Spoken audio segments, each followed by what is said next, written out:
Right, okay. This video is going to be about use of planes to make life easier when you're making models. So let's try starting off with a very simple model.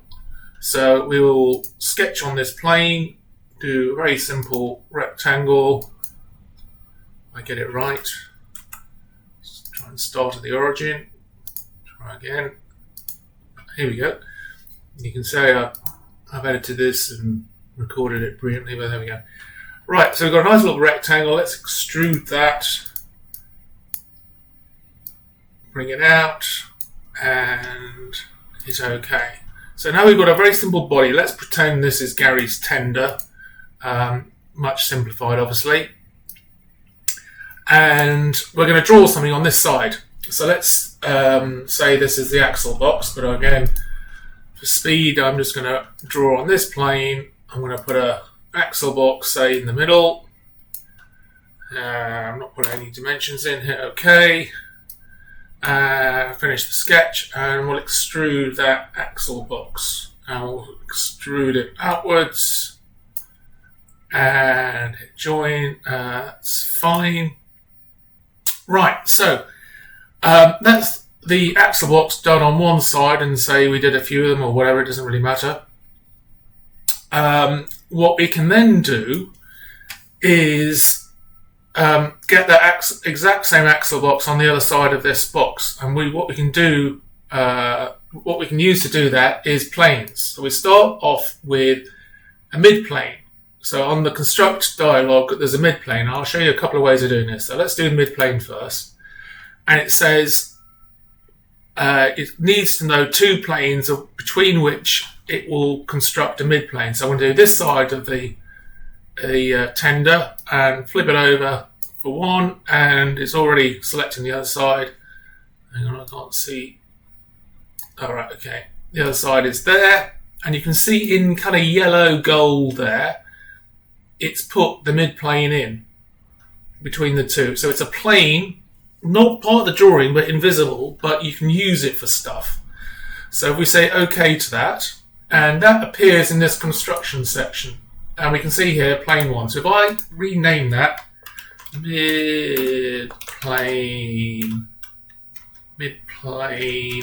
and I'm going to call it long because it's kind of on the long side, and then this is where things start getting funky, and this makes life a lot easier in Fusion than having to draw things multiple times, is that we can now say, okay, we've got our body like this.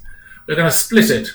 So we're going to split the body, and it says body to split, and we're going to split the body we've just defined, splitting tool, and the splitting tool is that mid-plane.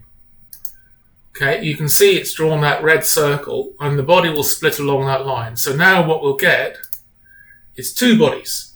We've got body one, which is the far side, and body two, which is the near side. Okay, so you think, well, that's all very well good. Well, where do we go from here? Well, the funky thing is we can take body one, the far side, which doesn't have the bump sticking out of it, and we kind of flip it over. Obviously, it doesn't have the bump sticking out of it. And we right-click on body one, and we hit remove. Now, the key thing here is choosing remove rather than delete, because delete buggers up the timeline. Sorry, my language. Messes up the timeline. Remove doesn't. It keeps it nice and clean. So we'll go for remove, and you can see the far side has disappeared. We think, well, what's good at that? Well, what we can now do is choose to mirror. And it says, what do you want to mirror? And it's one of the object type is body. So we're going to mirror body 2, and then it says mirror plane. The plane is a bit of a giveaway. Mirror plane long. And lo and behold, we hit join. We've now got one body, or if you didn't hit join, you could create it as a new body. But now we've got a perfect copy on the other side of the tender of the axle box. And that is a much cleaner, easier way of doing this than having to draw it on both sides. You draw it on one side, split the body, merge it, go the other side. So nice and easy. What potentially we could also do, if we step back a little bit, go back in the timeline down the bottom. Again, I'm kind of winging it a bit here, so apologies for that, but there we go, such is life. Right, we're going to go and edit that sketch. What I'm going to do is move that sketch over here. Okay, so we're going to hit finish, run the timeline, and now you can see it's done the same thing. The mirroring is all fine and dandy, and we've got it on the other side. Well, great, but we need an axle box over here so the thing can run on 4 wheels. So what we can now do is also put another mid-plane in, but this time we're going to do it between this face and this face. Okay, so we've now got a second plane. We're going to call this mid-plane short. Okay, and that's all fine and dandy. So what are we going to do now? Well, we're going to do the same sort of routine as we've just done before. So what we can do is split the body. We're going to split the same body. The tool we're going to use now is the mid-plane short. And you can see where this is going because it's flipping easy now. Now you've got the hang of it. We've got 2 bodies. We've got the one with the axles on it, and we've got the one without the axles on it. So this is the one we want to remove because we want to add the axles. Oh, got it the wrong way around. Typical. Right. Okay, we'll bring that back. So that's the one we want to remove. Right, and now we do exactly the same thing again. We're going to just mirror that body, mirror plane, short, join. Lo and behold, we have got 4 bodies, for the 4 axle boxes. Now, one thing, if we step back on that mirror, and sometimes you may want to do this, don't want to go into the detail, but sometimes you might want to. If we actually step forward and we edit that mirror action. One thing I would say with mirrors, sometimes if you edit it, it doesn't work the second time. Bit of a feature of Fusion.